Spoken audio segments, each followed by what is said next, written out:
Gopi Jana Vallabha Giribharadhari Jaya Gopi Jana Vallabha Giribharadhari Yasoda Nandana Vajrana Ranjana Yasoda Nandana Vajrana Ranjana Yamuna Tiara Banacha Yamuna Tiara Hari Jaya Raj Amadava Kunja Vihari Jaya Raj Amadava Kunja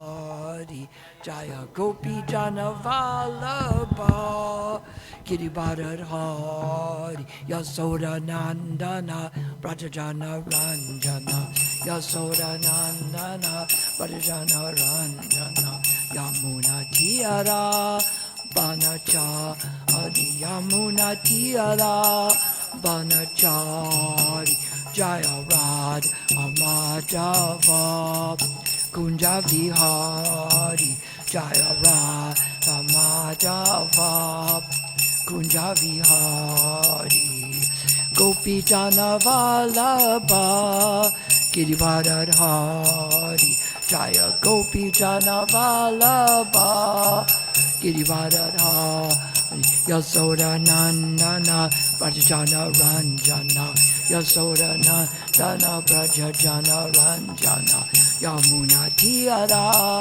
Banachari Muna Tiara Banachari Jai Om Vishnupad Paramahansa Paramahansa Austere Siddha Sri Srimad His Divine Grace Srila A.C. Bhaktivedanta Swami Prabhupada Ki Jai Om Vishnupad Paramahansa Paramahansa Austere Siddha Sri Srimad His Divine Grace Srila Bhaktisiddhanta Saraswati Prabhupada Ki Ananta Gaudiya Vaishnavinda Ki Namacharya Srila Haridas Thakur Ki Prem Shiko Shri Krishna Chaitanya Prabhu Nityananda Sri Advaita Gadadhar Srivas Adi Gaur Bhaktavinda Ki Sri Sri Radha Radhanath Ki Srimad Bhagavatam Ki. All glories to the assembled devotees. All glories to the assembled devotees. All glories to Sri Guru and Sri Gauranga. Om Namo Bhagavate Vasudevaya. Om Namo Bhagavate Vasudevaya. Om Namo Bhagavate Vasudevaya. So we're reading from the Srimad Bhagavatam, Canto 4, Chapter 21, Text 21. How about that? 21:21. Okay. Rajavacha Sabya Shnuta Bhadram Va Sadavo Ya Ihagataha Satsu Jignasubir Dharmam Avedyam Svamanisitam Rajavacha Sabya Shnuta Bhadram Va Sadavoya Ihagataha Satsu Jignasubir Dharmam Avejam Svamanisitam Rajovacha Sabhyashnuta Bhadram Va Sadavoya Ihagataha Satsu Jignasubir Dharmam Avedam Svamanisitam Rajovacha Sabya Shrunuta Bhadram Va Sadavoya Iha Gataha Satsu Jigna Subir Dharmam Ave Jamsva Manishitam. Repeat.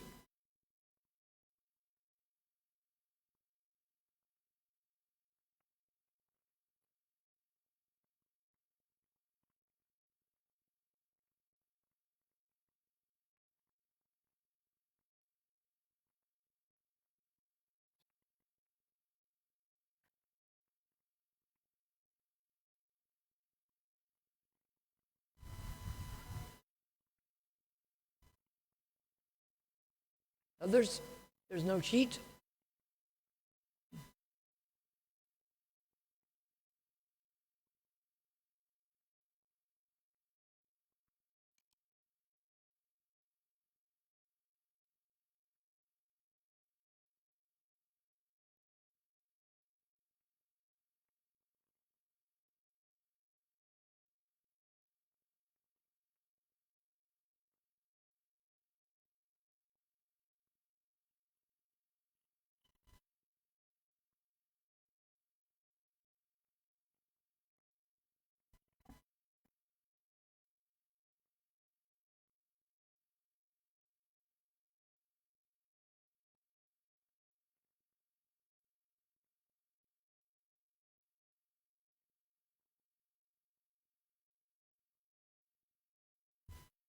Any others?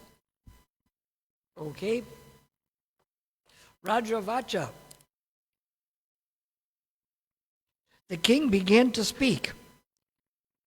Saja, addressing the ladies and gentlemen. Shanuta, kindly hear. Bhadram, good fortune. Va, your. Sadava, all great souls. Yea, who? Iha, here. Agataha, present.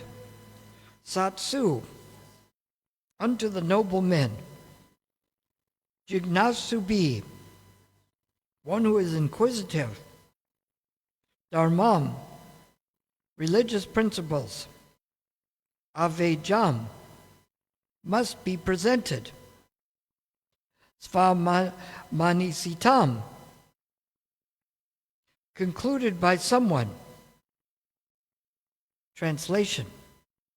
King Prithu said, O gentle members of the assembly, may all good fortune be upon you.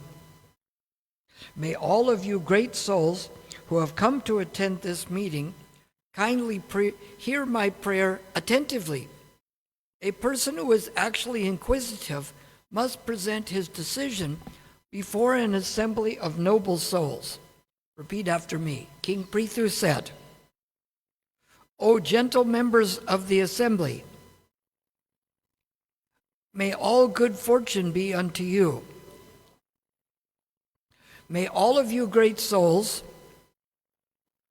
who have come to attend this meeting kindly hear my prayer attentively. A person who is actually inquisitive must present his decision before an assembly of noble souls. Purport by His Divine Grace, A.C. Bhaktivedanta Swami, Srila Prabhupada. In this verse, the word sadavaha, all great souls, is very significant. When a person is very great and famous, many unscrupulous persons become his enemies. For envy is the nature of materialists. In any meeting, there are different classes of men, and it is to be supposed, therefore, that because Maharaj Prithu was very great, he must have had several enemies present in the assembly, although they could not express themselves. Maharaj Prithu, however, was concerned with persons who were gentle, and therefore he first addressed all the honest persons, not caring for the envious. He did not, however, present himself as a royal authority, empowered to command everyone, for he wanted to present his statement in humble submission before the assembly of great sages and saintly persons. As a great king of the entire world, he would have given them orders, but he was so humble, meek, and honest that he presented his statement for approval in order to clarify his mature decision. Everyone within this material world is conditioned by the modes of material nature and therefore has 4 defects. But although Maharaj Prithu was above all these, still like an ordinary conditioned soul, he presented his statements to the great souls, sages, and saintly persons present there. Oh my God.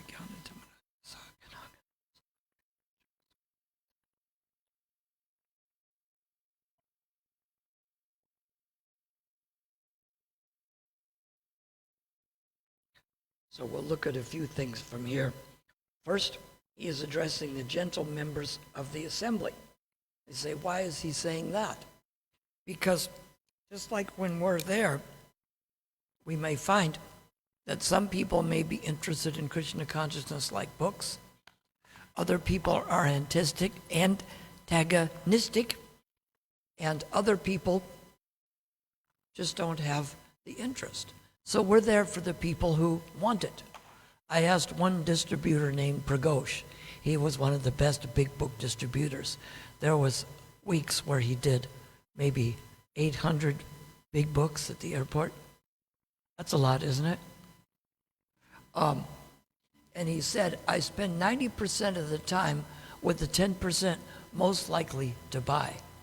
We become frustrated when we're trying to give Krishna consciousness to those who are not as interested. We have to do, Vaisheshika does it like advertising. First he tries to get their attention. If you can't get their attention, you don't go to the next stage, which is to get their interest.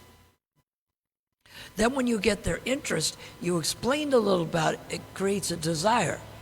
And then when you ask for money, they give you a large amount and apologize for not giving more because they've seen the value of it. So under this kind of thinking, if someone says, I have no time or money, do you chase them and ask for a donation? No? Why not? Isn't the idea to get donations and give books? But it's better to spend the time. It would be easier to sell 3, 4, 5 books to someone who's interested in one than one to someone who is interested in none at all. So this shows how he's not worrying about the envious. And how could they be envious of him? Some people are always envious. There was a magazine called Mad Magazine in the 60s. And I think it was Alfred E. Newman says, whatever it is, I'm against it. Unfortunately, when we see on the Facebook, we see some devotees think this way even. Whatever it is the people are doing devotional-wise, they may be against it.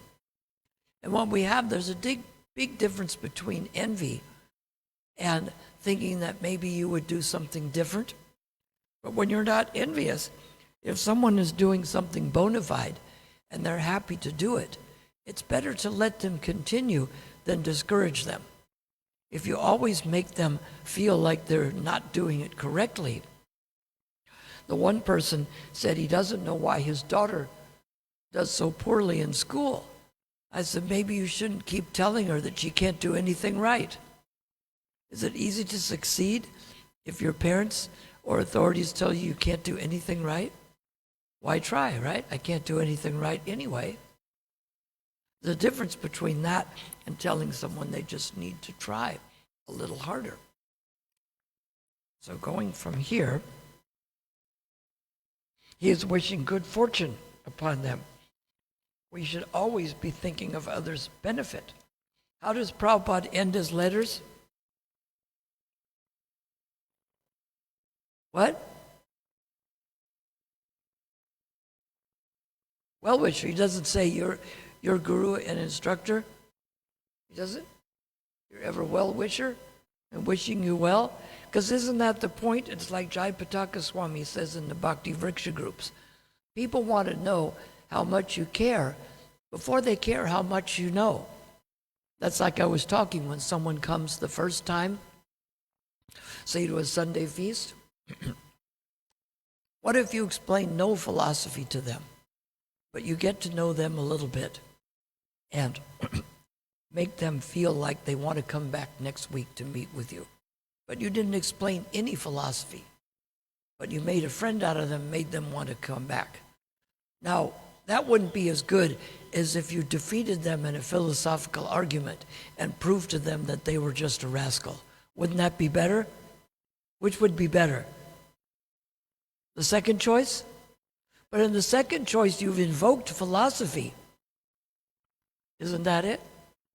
I'm going to tell you what you need to hear, and you're going to listen now, right? That isn't the right way of doing it. We don't start out with the difficult things in the beginning. We get to know them, and we find out. And we find some people thinking they have to go straight to the hardest philosophies and hit somebody hard. They haven't even found out their name first. Tukaram gets a large crowd of people, and he's good philosophically. After the feast is served at 7:30, he'll talk to people till 8:30, 9:30. Even if for the first time they're interested, he'll stay till midnight, talk with them. You know, here sometimes they have a hard time getting people to stay. They finish eating and they want to go. It's good to encourage people to spend a little more time, because it's better to associate with devotees here, and this is where you bring them all together. It's easier to meet devotees here at the Sunday feast than to go look for them around Chatsworth, isn't it? This is the time and the place. They're at the temple. They're here at that time. That is the time to go meet with people who can give you association, people who are friends, and people who maybe need to learn something. So Maharaj Prithu is showing that when he has people's best interest at heart, come and kindly attend and hear my prayer attentively. It's like Krishna says, Tat Trinu, hear from me. To hear the prayer attentively. Because sometimes they don't hear what you're saying. I remember my mother said, sometimes people just repeat the things to you without hearing what you said. And the client said to my mother, oh, I haven't talked to you in years. How are you doing? My mother says, oh, very good. She goes, oh, that's wonderful. And how about your father? She said, well, he passed away 2 years ago. The woman says, wonderful. Maybe she didn't hear attentively, right? Did she miss something? If you had heard, would that be the response? Oh, wonderful. So they didn't hear it. Quite often people don't hear what's being said. And so we have to hear attentively. And that's like when people come for the first time. We need to find where they're at and what's going on. And sometimes people present something different. You say, that's an interesting concept. You haven't said you agree or disagree. Prabhupada says we go in like a needle and come out like a plow. If we can make people feel like they want to come back again, then it's better to set a low goal of that than it is to prove that you can defeat them in an argument and they go home. So we see here that Maharaj Prithu is only addressing the people who are interested. And if people are already envious, you don't want to bring out that quality. You want to show that you're a kind friend. And if people want to be your friend, they're going to have more interest in being with you than being with envious. Because when they're a kind friend to all living entities, and they try to give Krishna consciousness, it's like taking a bath in pure water. When you're envious and are just talking with people about something for your own benefit, but yet you think it's Krishna conscious, what are you taking a bath in? What is it? Say it louder. What is it? Donkey urine. Is that what you usually say? Hot donkey urine. Does it burn? So does that sound like a good idea? But people do it anyway. And they do it again and get the same result. Surprise, surprise. Isn't it? So, Maharaj Prithu here, no matter who is, someone's always going to be their enemy.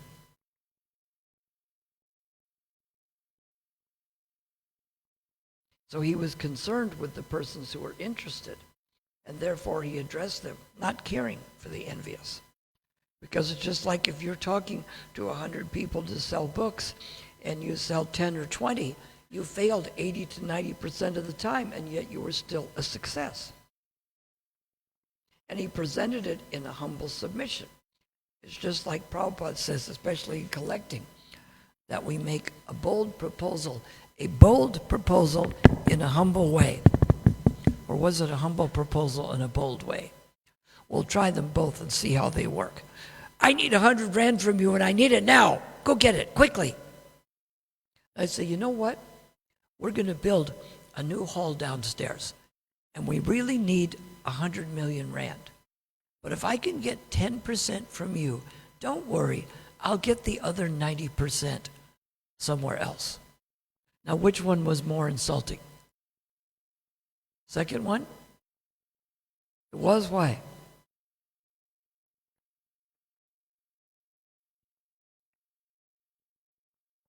Is that so? The 10 that was more insulting?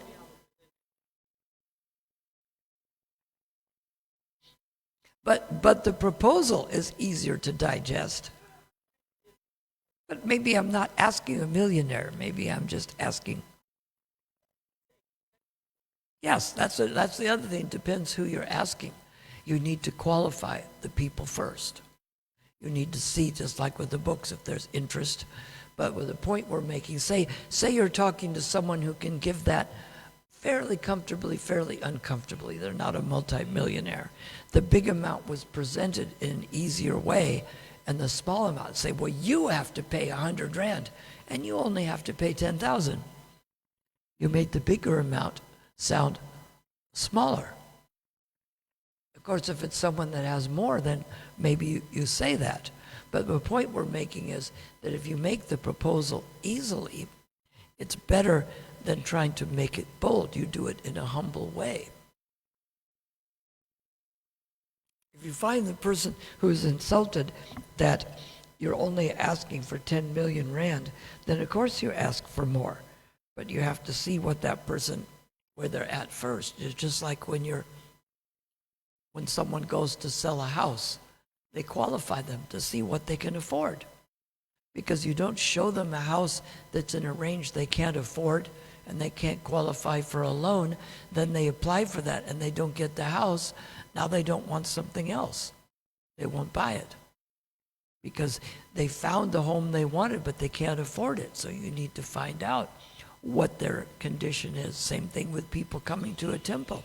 You need to find out where they're coming from, what kind of condition they have in life. You want to find out what's easy instruction for them and what might be hard. What's hard for one person may be easy for someone else. So you need to understand the condition that the person is in, like Maharaj Prithu did here. He presented the statement for approval. See, everyone in the material world is conditioned by the modes of material nature. And therefore he has 4 defects. Okay, we have 3 modes of nature and 4 defects. We'll have 7 people. You'll name at least one of the modes or one of the 4 defects. Who would like to start? Rajas. And what else? What's that called in English? What's it called in Afrikaans? In Vietnamese. Okay, we got one of the 7. Can someone name another mode or another defect? You probably don't have the defects, so you're not aware of them. See, it's what? Perfect senses? Oh, imperfect senses. Okay, imperfect senses. I thought don't you have perfect senses? Okay, imperfect senses. What else do we have? I don't remember what you said. Oh, forgetfulness. I'm not quite, that can be a defect, but we're talking about the 4 defects. That's imperfect senses. Yes, it's part of imperfect senses. So, what? Make mistakes. So we got imperfect senses, make mistakes. What else? Tendency to cheat others. And which one are we missing? Illusion. Okay, and we have one of the modes of material nature. Which two are we missing? Yes? Ignorance. So you're missing ignorance. That's good to know. And what's the other one?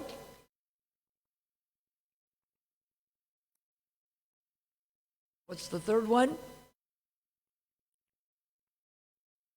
You don't have that one either? Goodness, okay. So, the thing is, when we're in the mode, we may not know that we're in the mode, and the mode is affecting us. Krishna does say that as one learns how these modes are working, they will have less effect on him. Just like if you stick the fork in the socket and you get a shock, or if you see someone else do it, you're going to be much less inclined to stick the fork in the wall and get a shock. But is it still possible that you will do it? What do we say about the 10th offense, even after what? So many instructions. So after understanding so many instructions, people still don't commit offenses? Is that it? It is possible, but it's less likely. It's less likely, that is the point there. So we need to know how these modes are working. And it's easier for someone else to see where we're at. And especially if we're in the modes of material nature. What did he say here? A person who is actually inquisitive must present his decision before an assembly of noble souls. So if you've been making big mistakes in life, say the person is struggling with intoxication, and they do gambling, and they do all kinds of crazy things. In other words, they have a sick mind. Now, should they just keep all of this to themselves? Here's the best method.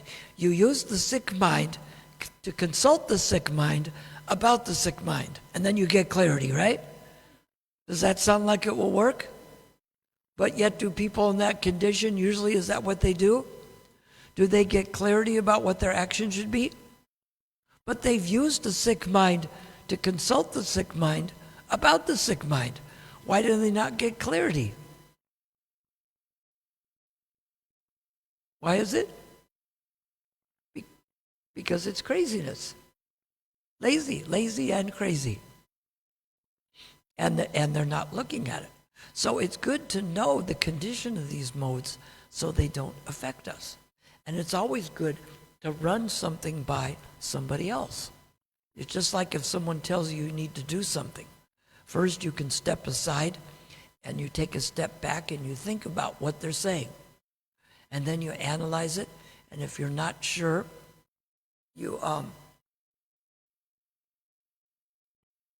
consult others about what to do. One person who was coming to the temple and he was having a problem with alcohol, and I was trying to guide him along. I said, "Why haven't we seen you?" He says, "Well, I got drunk one night, and then somebody was agitating me, and I didn't know what to do, so I beat him up and I went to jail." I said, "Number one, you shouldn't drink. Number two, it's better, like suicide, it's better to call someone before you do it than afterwards, isn't it? Or do you call someone after you committed suicide or before? Which is better? Before might be better, right? And when you don't know what to do, what do you do? If you don't know what to do, what do you do? What? Yes, you don't do anything until you've talked to someone or figured out what to do. You don't just take any action without having a plan. Because if we're in the modes of nature, so if we don't know what to do, then we have to consider it according to Scripture, and we run it by someone else. Because what we think might be a good idea, because if we're attached to something, that means it's a good idea, right? Not necessarily, isn't it? If it's a bad idea, it's a bad idea. whether you have no interest in it, whether you just think you really have to have it, it's still a bad idea, isn't it? When is committing suicide good? Only when you feel you need to. Is that it? Just like going out to drink alcohol, only when you feel you need it. Is that it? So it's only bad if you're not interested in it, is it? No, it is what it is. And that's what we have to consult others quite often with things. Run it by people. Think about all the things. That's why Krishna says in the 3rd chapter of Bhagavad Gita, how to conquer the lust and the desires is to use deliberate spiritual intelligence. Deliberate means you deliberate on the things. Like Ben Franklin used to take a piece of paper and add up the advantages and the disadvantages. Kind of you're looking at the risk to reward. The things that people do, they're going to go out and start a fight and do something crazy. Big risk, and the reward is actually negative. So you should discuss that with someone else before you put money into it, the same way with actions you take in life. So it's good to know how these modes, what mode of nature you're in. Like if you're hankering in the future, what mode are you in? If you're in the present, concentrating on what you do, what mode are you in? And if you're just lamenting, must be obvious, only ignorance is left, right? The trouble with is somebody has, in the mode of goodness, they know what should be done and what shouldn't be done. In the mode of passion, they're not sure. In the mode of ignorance, they're sure the wrong thing is the right thing.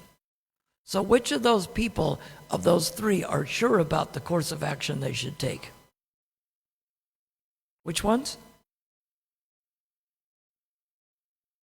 Which ones? Raghunath Bhatta can answer that. Which of those three are sure about what action they should take? Mode of goodness. What about the mode of ignorance? Isn't he sure? He's sure, but he's sure that the wrong thing is the right thing. Isn't it? He's sure. And say, I'm going to go to Durban Beach and I'm going to drive that way. And I'm sure about it. Then I don't question myself. But the trouble is, that direction is west.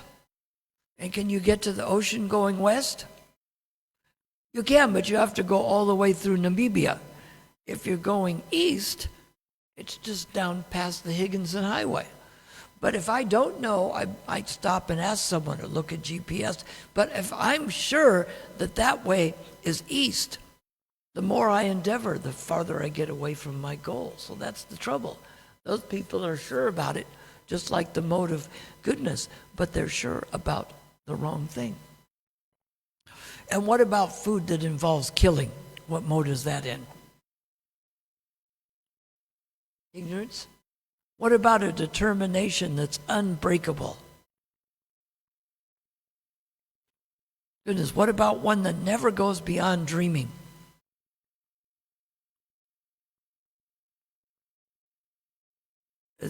It's in ignorance. If that person thinks, you know what, I'm not going to chant today, and I'm not going to work today, but next week, I'm going to do so much chanting and so much working that I'm going to make a bunch of money and real make spiritual advancement. Is that worth anything? How much money do you get paid for the work you plan to do? What? 0, maybe twice that. Plan to do. Especially the piece will make up for it by having plans. My plans are twice as good as what you're actually doing. So that makes me twice as good as him, right? Does it? He's only making R1 million. I plan to make 10 million rand. That means my economic condition is 10 times as good as his, correct? No, because it's just a plan. So we have to see how these modes are working. A person who is peaceful and satisfied with what he gets, what mode is he in? Goodness. And a person who relies on intoxication,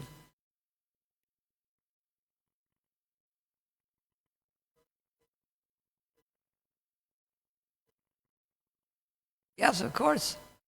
Different intoxication, madness, and sleep.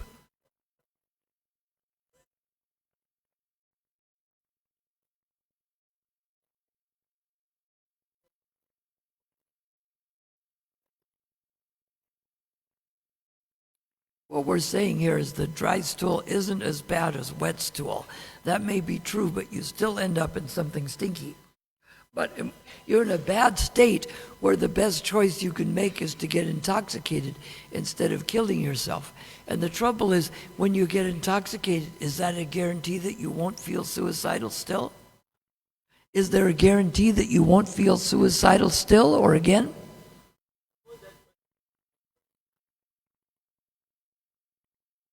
Because he planned to? Well, if they do it, but you don't advise someone to use that as a scapegoat or a way out, because then once it goes away, the problems come back bigger. He may have. Don't intoxicated people sometimes kill themselves? He delayed it.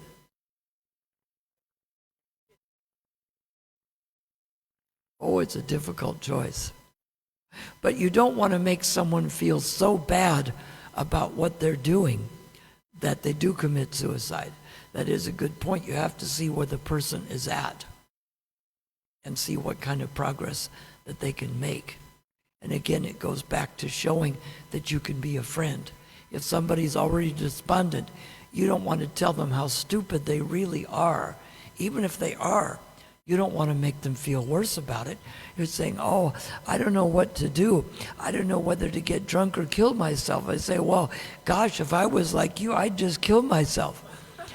And then the person kills themselves, then how do you feel? You know, we have to be very careful to understand the person's condition. In that kind of state, you should probably get them help right away. Because if someone says they're going to kill themselves and you don't say nothing, in America, you can be in trouble for not, helping out with the situation. Quite often you have to report that to authorities. But I think authorities are busy here. Police may not pick up someone like that, take them to a hospital, right? If you call the police and say someone slapped you, they probably won't even bother, right? If they shot at you, then maybe they will. But you have to think of how you can help that person. And that's why you turn them to someone who's professional. Because when we pretend to have knowledge that we don't. That's why Krishna says better to do your own duty than someone else's duty. And so if someone needs professional help, then we send them that direction. They have that available right up here, don't they? Yes?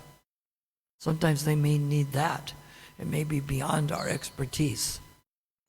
Then you have to know, like if people need medication because their mind is unstable, devotees before told one person not to take that. It was an intoxicant. But if a person is manic depressant, they go through mania moods and then they get depressed. You know how they get, and they have medication to stop them from going through manic moods. You know what's intoxication for them? Not taking their medication. Because then they go into a manic mood and they enjoy that.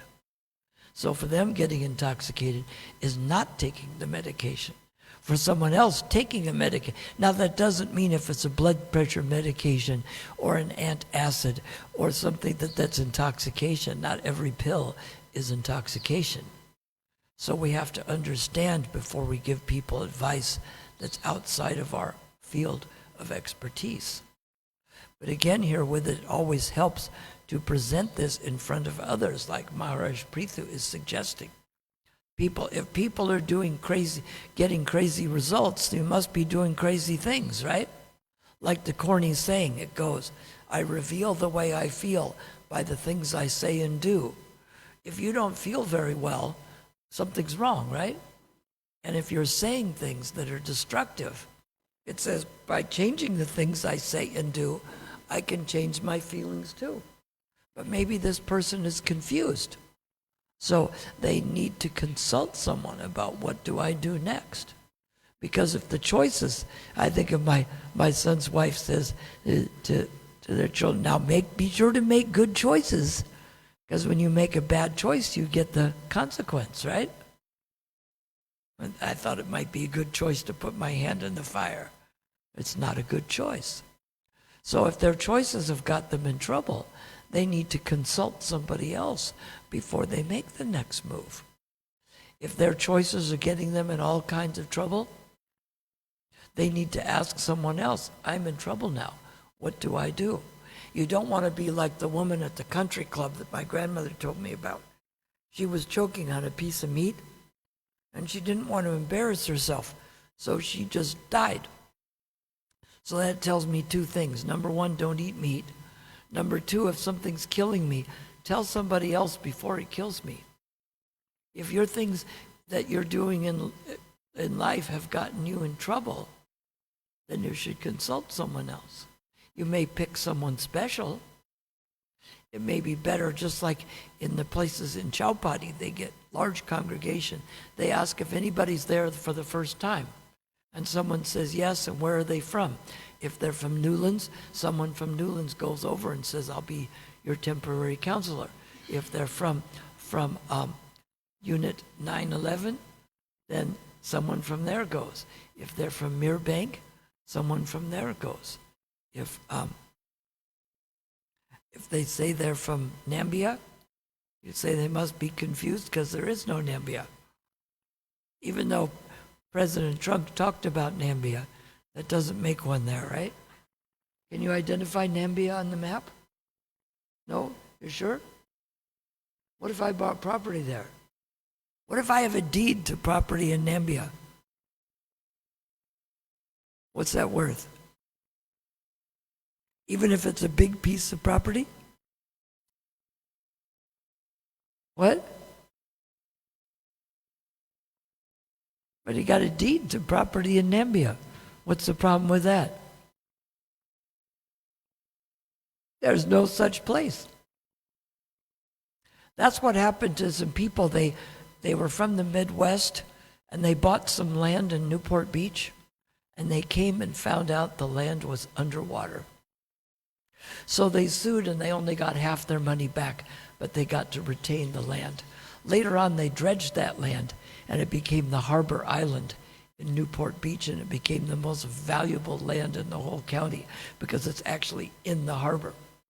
So sometimes something not of value can become of value, but don't bank on that. So are there any questions or comments here? And before you're going to present it to people, like if you're having a problem with the plumbing, do you present that to your doctor? And if you're having a medical problem, do you call the plumber? No? If you're having a problem with electricity, you have to talk to the right people, isn't it? And it's good to identify these ahead of time. Just like if there's a very wealthy person and he wants to take legal action against you, does he tell you, I'm going to find an attorney, or does he say, I'm going to call my attorney? Which one? Which one? He already has one, right? As someone say, a good devotee says, well, you're confusing me spiritually. Does he say, I'm going to find a spiritual master, or does he say, I'm going to contact my spiritual master? Which one? Contact them, right? You're going to go find one, right? You're supposed to find those things before you need them. So it behooves us in life to run the things by the right people. Because if you think you know everything, you don't. But if you know who to ask the questions of, ask people who know that field. There was a cartoon I remember a long time ago. The people landed from a planet and they're talking to the donkey and they said, take me to your leader. So, you need to address the right people.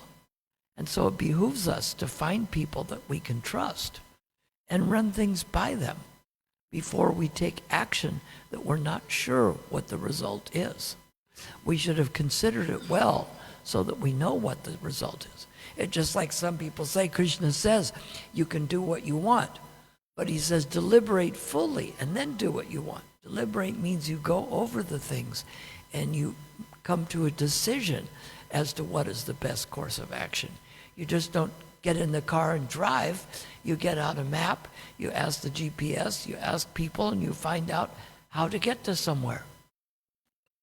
Like if I need to go to Phoenix on Sunday, do I go that direction? How about that direction? Is that I can go that direction or I can go this direction, right? Either one, which you go down there and then go, right? Or go up.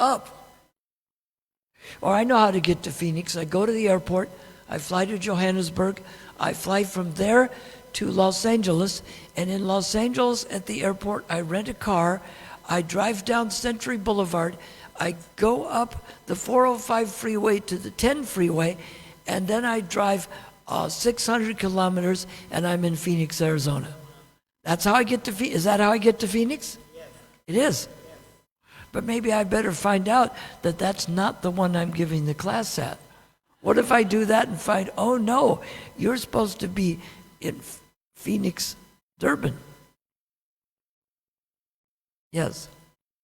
It's not NJP there. It's just Phoenix. What was the song about Flagstaff, Arizona? Don't forget Winona, Kingman, Barstow, San Bernardino. I get my kicks on Route 66. I don't know if that's even there anymore. We're talking about something from the 50s. Is there any question or comment here? Raghunath Bhatta, you have some words of wisdom?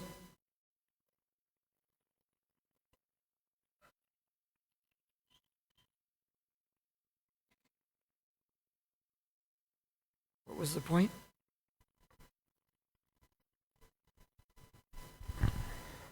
Hare Krishna.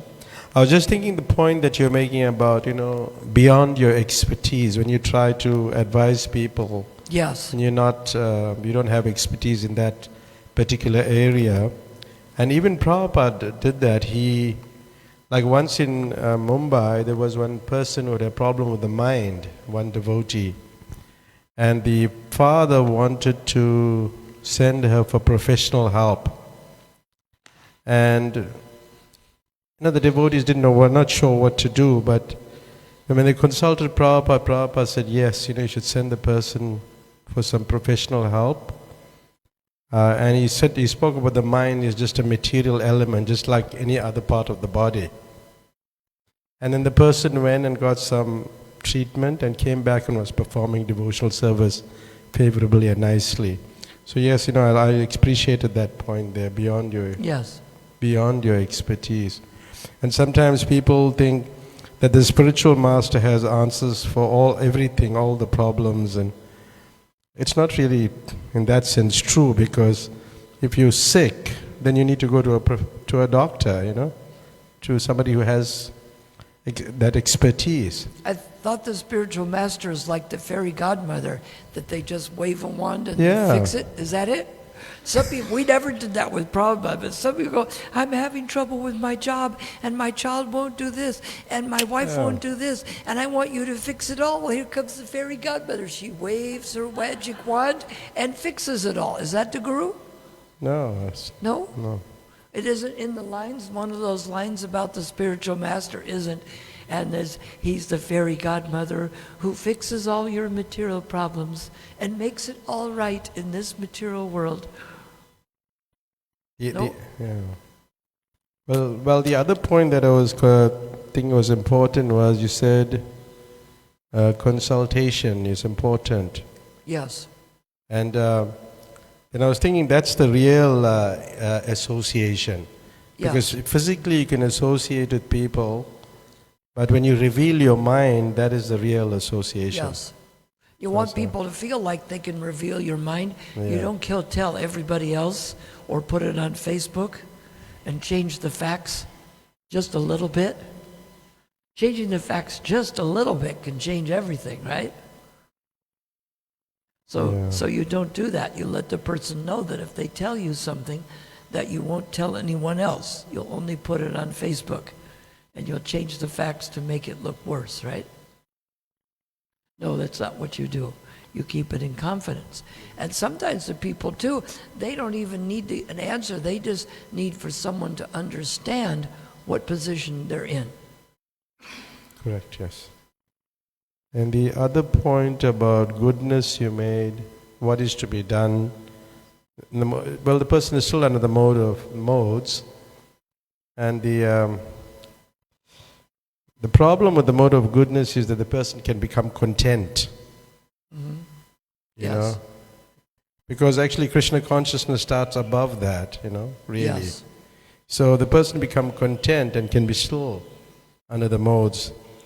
And the other thing is pride. You also spoke about pride, I think, yes. You mentioned not if we're not careful, like in the temple, things are going nice. We have the devotees, our prasadam, the deities.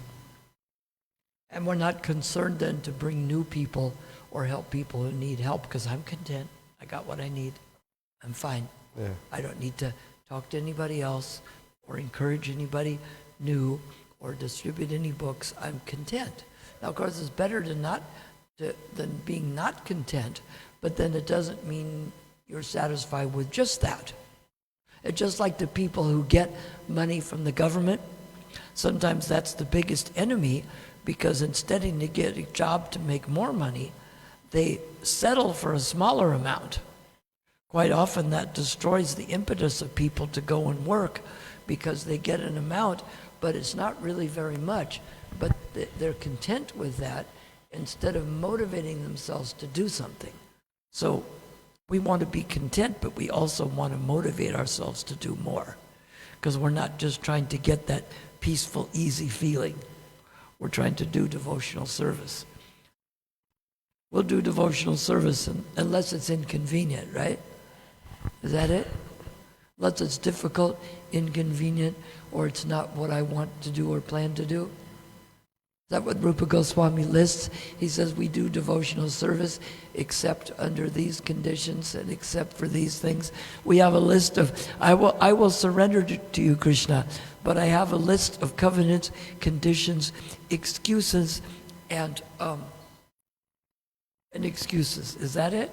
Krishna, I am going to surrender to you. But I'm giving you a list of covenants, conditions, excuses, and reasons why it may not be convenient to surrender to you. Is that what we call pure bhakti, or is that alloyed devotion? Or each of those things adding an alloy that we don't want there? Yes?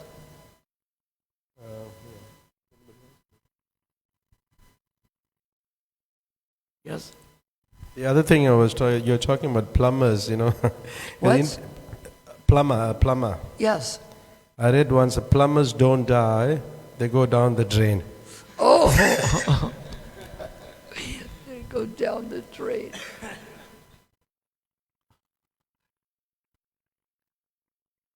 So we stop there then? Jai. Hare Krishna.